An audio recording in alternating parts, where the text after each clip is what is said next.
Merry Christmas, everyone, and welcome back to Fixing with Friends. I'm sorry, this is the most Christmassy attire I own. I used to have a Santa hat, but I gave it to an old girlfriend. I feel like that was a better use of it. Wait. I can use this plant thing. There, now I'm festive. This is going to be a very short episode because for the last while here it's been very cold. And these are just things you have to contend with while you're here. So let's get to work. So I'm going to do this quickly because it's cold outside, but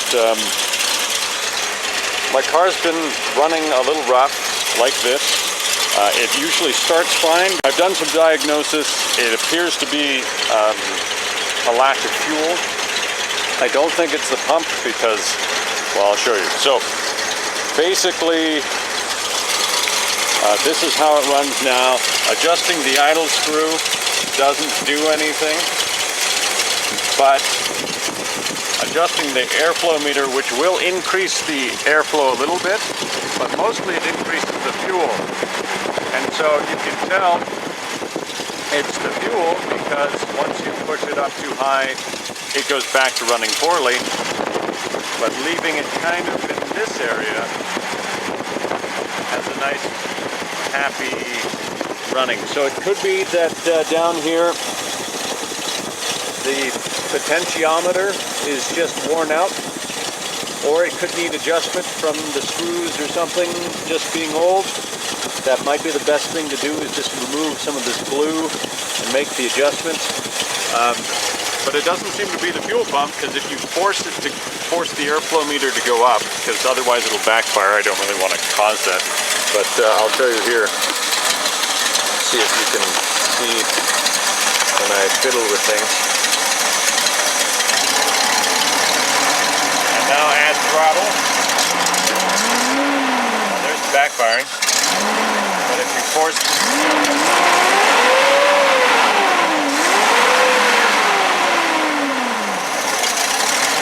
So apparently when you're watching I can't do it properly, but if you force the airflow meter up, it runs just fine. If you don't, it backfires. Obviously that's not good. Every time that happens it risks breaking something. But yeah, I mean, other than adjusting this, I could replace the fuel pump. That may be the source of the problem, but it just doesn't seem that way because it's happy providing enough fuel when you just force this to go up.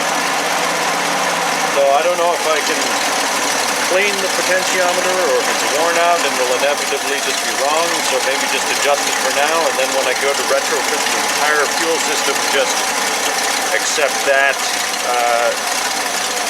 as being less than ideal until then. So I don't know. I'll let you know what I find out. But the adjustment, let's see if you can see down here, appears to be right here. This big screw adjusts the spring rate of the return, but what I want is to move these two little leads further this way, and not by much either, just right around there. I mean, it's a decent amount all things considered, but as long as it's here, it should be just fine. We'll see though. I could adjust it and then it doesn't solve the problem. I need a new fuel pump anyway.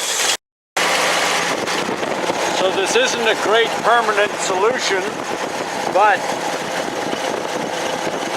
I loosened this, adjusted this forward a bit, and then I bent this little thing back so it would push this out. So it's not ideal again, but just small adjustments. So I may have to adjust it just a little bit more, but I'll show you for now before the camera dies.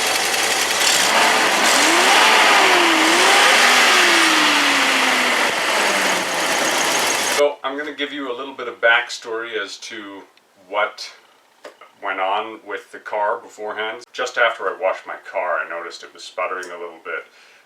Later on, when I went to the mall, parked in underground parking, I took a look, and I found that the cap was off the airflow meter. So in the past, the airflow meter had given me trouble. A little bit different though. It was just, it had stalled out the occasional time when I had come to a stop and it was idling. So I cleaned the contacts and then it was fixed. So that was back in 2017. So that was the first thing I looked up. I cleaned the contacts again. Anyway, I looked somewhere else after I did that quick clean because it didn't fix the problem. I changed the fuel filter. I checked the ground or the leads to the pump, and those were perfectly fine. I did a compression test. I adjusted the valve lash because that needed to be done anyway. It's just a routine maintenance thing for these. While I was doing the compression check, I obviously pulled the spark plugs. Spark plugs were fine. And then I pulled the fuel injectors. When I pulled the spark plugs, a couple of them were a little dry considering I had just cranked it over to check the compression. Pulled those ones out. They were fine. So basically, only thing I came back to was the sort of fuel pressure regulator, fuel pump, or the airflow meter. But yes, so that's the episode. Merry Christmas, Happy Holidays. If I don't make another video before the New Year, Happy New Year. And I'll see you guys next time. Peace off. Alright. I'll see you guys next time.